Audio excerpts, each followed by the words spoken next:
Salman sir आपका बहुत बहुत शुक्रिया।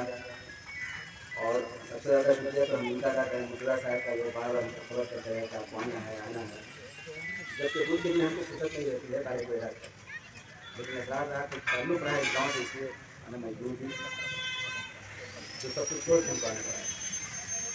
पर इसमें फिर मौजूद बाबा साहब और मुखी साहब आवाज़ नहीं जा रही है, थोड़ा हाथ ऊपर ले लिया है, हाथ जो भी लंबा पारी खेलने वाले अरे जो लोग इस मैच में मौजूद है, हमारा मुखिया आजाद हैं और सारे लोग मौजूद हैं, आप लोगों का शुक्रिया।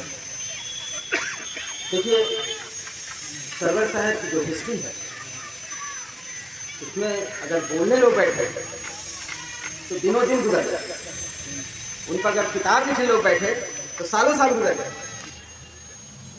न तो उनके बारे में बोलने वाले लोग बचे अब, और न किताब ही उनकी मौजूद है जिस पर कुछ कहा जाए। तो ये होता है, जो लोग तहरीक चलाते हैं ना, खुद अपने हाथों से किताब नहीं लिखते हैं, उनके लिए लोग लिखा करते हैं।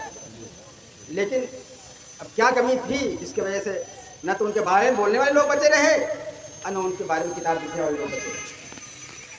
हम आपसे सिर्फ यही कहना चाहते हैं कि सरवर साहब की तो सियासी जिंदगी आज़ादी के पहले से, आज़ादी की लड़ाई भी उन्होंने देखी, उन पर इल्ज़ाम कहता था कि ये मुस्लिम पेपर में ज़्यादा रहते, सब कुछ हुआ उनके साथ। लेकिन आज़ादी के बाद जो मुसलमानों के साथ यहाँ सलूक हुआ उसके खिलाफ दरअसल वो खड़े। और आज़ादी के बाद जो उन्होंने तहरीक शुरू की, जो 1952 में उन्होंने संगम इक़बाल को कायम किया, उस वक्त सिर्फ ये था कि मुसलमानों को कैसे जो डिमोरलाइज किया रहा है, उनको कैसे उठाया जाए, उसके लिए बहुत सारी चीज़ें की। लेकिन वो मशहूर हुए उर्दू की तहरीक से। उर्दू जिन्होंने कहा कि ये तुम्हारी मादरी ज़ुबान है और किसी भी कौम की अगर मादरी ज़ुबान छीनी जाएगी तो वो कौम जो है तो ज़लालत का शिकार हो जाता है, ये कहना। वो कहते थे उर्दू सिर्फ मुसलमानों की ज़ुबान नहीं है, ये तो इस मुल्क में पैदा हुई ज़ुबान है, ऐसी मुल्क में आज यतीम हो गई। इसलिए उन्होंने उर्दू की तहरीक चलाई। आप लोग में से बहुत कम लोग जानते होंगे कि उर्दू का असल माने क्या है। उर्दू लैंग्वेज अकबर के ज़माने में पैदा हुआ। अकबर क्योंकि उनको माना जाता है कि वो डेमोक्रेटिक सिस्टम पर चलते थे, सबको मिला के चला करते, 50 वर्ष राज भी किया उन्होंने। अब उनके फौज में यहाँ के सिपाही भी थे, बाहर के फौज भी लोग भी थे, उनकी ज़ुबान अलग, इनकी ज़ुबान अलग। तो उन दोनों के मिलन से जो ज़ुबान पैदा हुई इस मुल्क में, उसी का नाम उर्दू है। अब उर्दू का माने अगर देखिएगा डिक्शनरी में तो उसका माने लश्कर के होता है। चूंकि लश्कर के बीच ये पैदा हुई ज़ुबान है इसलिए लश्कर कहलाता है, लश्कर इसलिए उर्दू कहलाता है। लेकिन अगर आप इस लफ्ज़ का संधि विच्छेद करेंगे तो उर्दू में 4 लफ्ज़ हैं, 4 हर्फ है। उर्दू है, अलीफ है, रे है, दाल है और वाव। इस चारों के माने हैं। और हम समझते हैं कि सरवर साहब भले बोल सके ना बोल सके हो, लेकिन इन चारों लफ्ज़ का माने समझ के उन्होंने तहरीक चलाई। पहला लफ्ज़ जो है वो अलिफ है, पहला हर्फ अलिफ है। अलिफ से क्या होता है? अलिफ से इत्तेहाद होता है। इसका मतलब है कि जिस ज़माने में ये ज़बान पैदा हुई उस वक्त एक इत्तेहाद हुआ। वो इत्तेहाद यहाँ के दोनों भाइयों के बीच था। एक यहाँ हिंदी बोलने वाले लोग थे, एक यहाँ दूसरी ज़बान बोलने वाले लोग, जो मुगल के ज़माने में आए थे लोग, फौजी लोग, तो उनकी ज़बान फारसी होगी, अरबी होगी, जो होगी, लेकिन वो हिंदी से अलग थी। ये दोनों भाई किसी ज़माने में एक साथ बैठे तब ये पैदा हुआ, दोनों में इत्तेहाद हुआ है, तब ये वर्ड पैदा हुआ, ये लफ्ज़ पैदा हुआ। इसलिए उर्दू इत्तेहाद को दिखाता है। अब इत्तेहाद किसके बीच चाहिए? इत्तेहाद हर चीज़ में चाहिए। यहाँ दो बड़ी आबादी है इस मुल्क में, उसके बीच भी इत्तेहाद चाहिए। बहुत सी कौमें हैं, उसके बीच भी इत्तेहाद चाहिए। बहुत से इलाके हैं, उनके बीच भी इत्तेहाद चाहिए।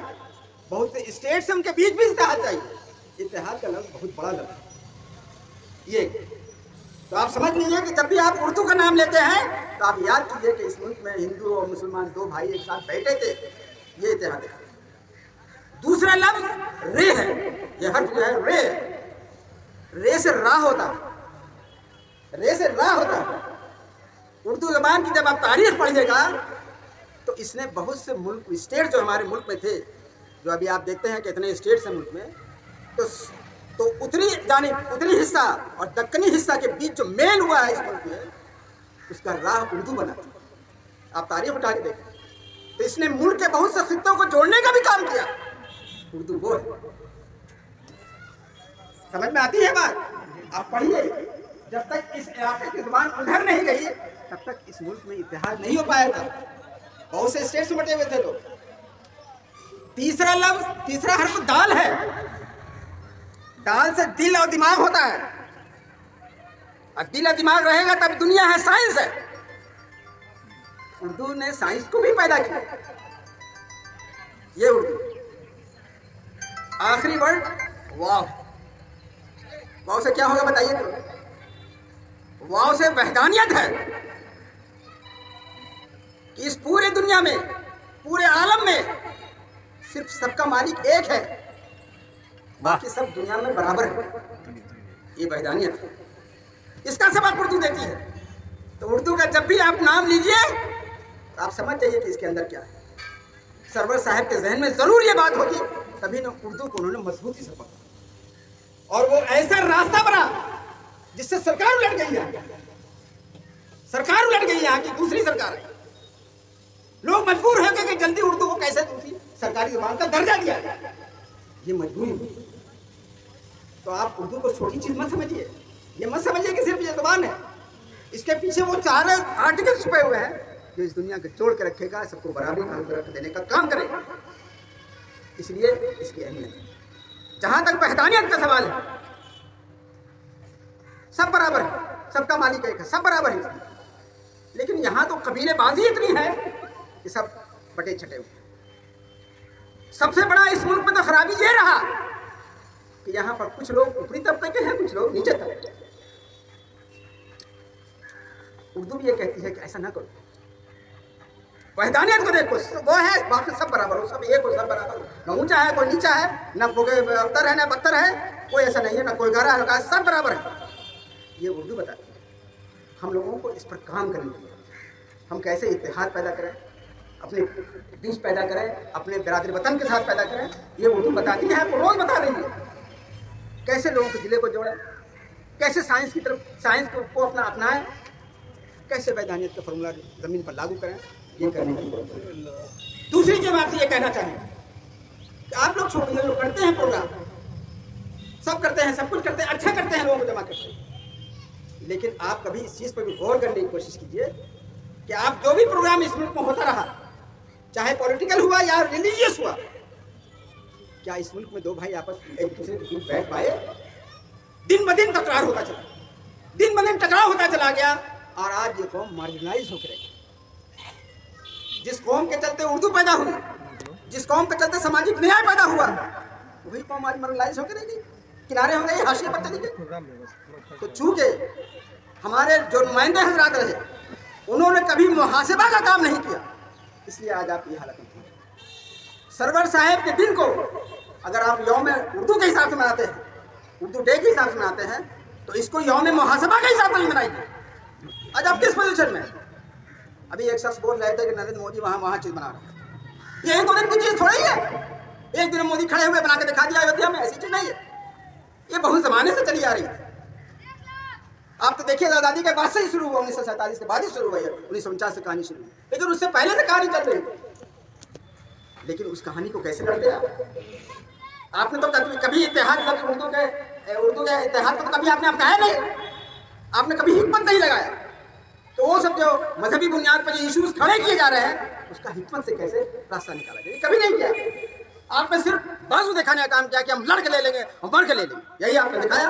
आज देख लीजिए किस नतीजे पहुंचे। इसलिए मेरा ये कहना है कि अब वो वक्त गुजर गया। आज जो मुल्क में आप कहानियां देख रहे हैं, ये हमारे रहनुमाओं या रहबरों की गलतियां थी आज से 70 वर्ष 75 वर्ष पहले, जिसका भुगतान हम भुगत रहे हैं। इसलिए आपको दूसरा रास्ता सेलेक्ट करना पड़ेगा। अगर उसी पुराने रिकॉर्ड पर आप चलते रहिएगा तो ना जाने अल्लाह ताला म्यांमार दिखाए कि फिलिस्तीन दिखाए। आपको समझना पड़ेगा, आपको मानना पड़ेगा कि हमारे बिरादर वतन हमारे बड़े भाई हैं। आपको मानना पड़ेगा कि हम लोग उनके छोटे भाई हैं। हम लोगों के मजहब में जो सिखाया गया है कि कैसे, बड़ों का कैसे एहतराम करो, हमको करना होगा। उनसे भी हम बात करेंगे कि छोटे भाई के साथ जो शपथ किया था वो आप भी कीजिए हमारे साथ। हम दोनों की सलूक को दूर करेंगे। हम मैदानियत मानने वाले लोग हैं, हमको मिल के रहना है, आपको करना होगा। लेकिन आप लोगों ने कभी, हमारे लोगों ने कभी इसको समझाया नहीं। हमारे जहन में सिर्फ ज़हर ही घोलते रहे उनके खिलाफ, जिसका नतीजा हुआ कि आज हम मार्जिनाइज होकर रह गए, कहीं करेंगे।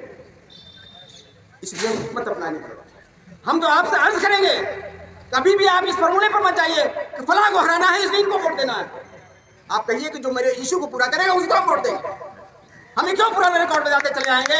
जो जिन्ना ने बजाया, जो सामुद्दीन ने बजाया, जो जबेदुल्ला खाजमी ने बजाया, जो ओवैसी बजाया है, हम क्यों वो रिकॉर्ड बजाएंगे बार बार? हम कहेंगे कि मेरे इशू है, इसको पूरा कीजिए, हम आपको वोट देंगे, चाहे आप हो चाहे आप हो। जब तक ये फैसला नहीं कीजिएगा तब तक आप ऐसे सिमटते चलिए। किसी ने सिमटने की बात कही थी, सिमटते चलिए। आज हमें आपसे पूछना चाहते हैं, इस मुल्क की जो बड़ी आबादी है जो सिर्फ वोट देती है, वो किस इशू पर वोट देती है? किस इशू पर वोट देती है? इस इशू पर वोट देती है कि हिंदुस्तान का सदर APJ अब्दुल कलाम बन गया, या कौन बने थे, जाकिर हुसैन बन गए, या हिदायतुल्लाह खान बन गए, इस मुल्क के सदर बन गए, इसलिए हमने वोट दे दिया? नहीं। इस मुल्क का सुप्रीम कोर्ट का चीफ जस्टिस अल्तमश बन गए, इसलिए हमने वोट दिया? नहीं। इस मुल्क का होम मिनिस्टर बन गए फला, इसलिए हमने वोट नहीं दिया। हमने वोट इसलिए नहीं दिया कि फला मिनिस्टर बड़े बड़े पोस्ट पर है, हम लोगों ने इसलिए वोट नहीं दिया। हम लोगों ने इसलिए वोट नहीं दिया जो बड़ी आबादी मुसलमान को, इसलिए वोट नहीं दिया कि हमको 15-20 टिकट मिल गया फला पार्टी से। नहीं, हम लोगों ने सिर्फ एक इशू को वोट दिया, और वो इशू यही रहा हमारे जहन में कि जो पॉलिटिकल पार्टी हमको सिक्योरिटी दे सकती है उसको हम वोट देते चले आ रहे हैं। गौर कीजिए, ये कहने की बात नहीं है, ये आपके सबकॉन्शियस है। जैसे आप सांस लेते हैं ना, सांस के बगैर तो जिंदा नहीं रह सकते, लेकिन कभी आप सोचते हैं कि हम सांस ले रहे हैं? नहीं, सांस चल रही है। उसी तरह से ये सबकॉन्शियस है, आपके जहन में नहीं लेकिन हो रहा था। उसी तरह से हम लोगों ने वोट दिया इन 75 वर्षों में, सिर्फ एक ही इशू पे दिया है कि कौन पार्टी ऐसी है जो हमको सिक्योरिटी देने में चैंपियन है। इसीलिए 35-50 तक मुसलमानों ने कांग्रेस को वोट दिया कि ये कांग्रेस ही वो पार्टी है जो हमको जनसंघ से बचा के रखेगी, RSS से बचा के रखेगी, हिंदू महासभा से बचा के रखेगी, इसलिए हम लोगों ने वोट दिया। लेकिन जब उनके दिन लगे और समाजवादियों के दिन आए, जिसमें लालू यादव आए, नीतीश कुमार आए, या मायावती आए, या मुलायम सिंह आए, ये लोग जो आए, तो हम लोगों को लगा कि कांग्रेस दंगाई थी, ये ज्यादा हमको सुरक्षा देने में चैंपियन है, इसलिए हमने इनको वोट दिया। लेकिन हमसे गलती क्या हुई है कि हम लोग उनके जुबानी पर रह गए, जुबान पर ही रह गए। इन्होंने भी कहा कि जब तक हम जिंदा रहेंगे, हम पार्टी में पावर में रहेंगे, हम तुमको सुरक्षा देंगे। यही कहा, हम लोग भी इसमें। हम लोग तो होशियार दलित लोग निकले जिन्होंने अपने लिए कानूनी सुरक्षा का इंतजाम किया। उन लोगों ने अपने लिए schedule caste schedule tribe act बना लिया और प्रोटेक्शन में चले गए। आज दलितों को कोई गलत लफ्ज बोल के देख ले तो उनको एक थप्पड़ मार के तो देख ले, एक्ट में फंस जाता है, नॉन बेल वारंट होता है, जेल जाना पड़ता है, नहीं तो भागे फिर 6 महीने तक हाई कोर्ट से बेल लीजिए तब पार होइएगा। लेकिन वही आपके कौम है जिसको पार्लियामेंट में कट हुआ और क्या क्या बोला गया, एक MP ने बोला कुछ नहीं, आपके सरेआम मामलिंचिंग होती रही कुछ नहीं, आपके घर पर बुलडोजर चल गया कुछ नहीं, इसलिए कि आप जुबानी सुरक्षा के चक्कर में रह गए। अगर आप भी दलितों के साथ अपने भी कानूनी तहफ़्फ़ुज़ का इंतजाम कर लिए होते तो आज ये दिन नहीं देखने पड़ते। इसलिए हम आपसे अर्ज करेंगे कि अब आप सिर्फ एक इशू पर लड़िए जिसके लिए आप वोट देते चले आए हैं। इसके लिए उन फिरकों को मत देखिए जो सिर्फ सत्ता करते रहते हैं, उनकी तरफ मत देखिए, आप अपनी तहफ़्फ़ुज़ की तरफ देखिए। और इसका रास्ता यही है कि सरकार से आपको मांग करना पड़ेगा कि 1989 में दलितों के लिए, दलितों के नाम पर जो एक्ट बना था, जिसको SC/ST एक्ट कहा जाता है, वो दरअसल प्रिवेंशन ऑफ एट्रोसिटीज एक्ट है। जैसे एंटी डाउरी एक्ट है, औरतों को जुल्म से बचाने का एक्ट है, उसी तरह से ये एक्ट है कमजोरों को बचाने के लिए, SC/ST एक्ट। आप कहिए कि आप जिस तरह से शेड्यूल कास्ट और शेड्यूल ट्राइब को उसमें रखे हुए हैं, उसी तरह से माइनॉरिटीज, मुस्लिम माइनॉरिटीज को भी इसमें शामिल करते। आप आवाज़ उठाइए, सब सरकार सुनने को तैयार है। देखिए, आप ये मत समझिए कि ये कर देगा वो कर देगा, आप अपनी आवाज़ उठाइए और देखिए किससे अल्लाह ताला किससे करवा देता है। लेकिन ये अभी वक्त की ज़रूरत है कि आप एक ही इशू पर आपको लड़ना चाहिए, और वो ये है, ये मुहासिबे की बात। जो हम लोग भी सोचते फिरते हैं सब सरवर साहब मैंने मुहासिबा उनके कहे हुए बात ही पर करते हैं कि इंसान को हमेशा अपना मुहासिबा करते रहना चाहिए। तो मुहासिबे से हम लोगों को यही आया सामने, सब मुसलमानों को, पूरे मुल्क के मुसलमानों को इस वक्त एक पैर पर इसी के लिए खड़े हो जाना चाहिए कि शेड्यूल कास्ट शेड्यूल ट्राइब जो एक्ट 1989 का जो राजीव गांधी ने बनाया था, उस एक्ट में मुसलमानों को शामिल कर। अगर पूरे मुसलमान को शामिल करने में दिक्कत है तो हम जरूर तक मुसलमानों को ही शामिल कर देंगे। जब जिसको प्रधानमंत्री बोलवे करते हैं मुसलमान को शामिल कर देंगे। काम तो सेंट्रल गवर्नमेंट को ही करना, नहीं हुए तो मेहनत कश मुसलमानों को शामिल कर दीजिए, नहीं हुए तो ऐसे मुसलमानों को शामिल कीजिए रोज बाजार जा रहे हैं, जो अपने रोजी रोटी के लिए बाजार जाना उनको जरूरी है, इसलिए शामिल कर दीजिए। जिस दिन ये काम हो जाएगा उसके बाद से फिर आगे का राह सोचिए, वरना आपके सारे रास्ते बंद हो चुके हैं। आप चिल्लाते रहिए, आपके रास्ते सारे बंद हो चुके हैं। आपको अपना रास्ता खोलना है, एक इशू पर लड़ना पड़ेगा, है नहीं? ये चीज़ जानना होगा, इस पर आपको गौर करने की जरूरत भी है कि क्या होना चाहिए और कैसे इस हक को हासिल करना चाहिए। जब इस हक को हासिल करेंगे, जब आपको प्रोटेक्शन, सिक्योरिटी प्रोटेक्शन को मैंने लीगल प्रोटेक्शन मिल जाएगा, उसके बाद ही तो कुछ कर पाइएगा। बाबर साहब होंगे खड़े कि हम करेंगे भला चीज़, बस उनका फिर क्या होगा? पार्लियामेंट में वो गाड़ी रखी जाएगी, कोई कुछ नहीं बोलेगा, समझेगा। तो इन चीज़ों से बचना होगा ना। आज किसी दलित को आप कुछ बोल सकते हैं, उनके साथ के नाम पर ही कुछ बोल दीजिएगा तो आपको जो है तो एक्ट लग जाएगा और आपके साथ मॉब लिंचिंग हो जाएगी, कुछ नहीं होगा। देखिए इस चीज़ को हम लोग 2016 से ही कर रहे हैं, हम लोग तो प्रोग्राम भी करते रहे हैं। और आप देखा होगा कि अभी जो नया कानून बना है, क्रिमिनल एक्ट बना है, अभी नया कानून नहीं बना, पास किया, उसमें मॉब लिंचिंग के खिलाफ कानून बना 101 नंबर पर। मॉब लिंचिंग लिखावट नहीं है, लेकिन लोमोंची के ज़माने में जो डिमांड हो रहा था कि उनको सजा दी जाए, उनको फांसी दी जाए, वो उसमें मिल गया। तो कहीं ना कहीं पर आप बोलिएगा तो कहीं ना कहीं सरकार पर असर होगा। सरकार के जो लोग हैं वो भी तो इंसान ही है, वोट की खातिर भले जो कर लें, लेकिन वो भी तो इंसान है। हम लोगों को तो इन्हीं लोगों से काम निकालना है भाई, साफ साफ बात है, चाहे इधर के हों चाहे उधर के हों। लेकिन जब तक आप अपनी आवाज़ नहीं उठाइएगा तब तक आपका कोई सुनने वाला नहीं।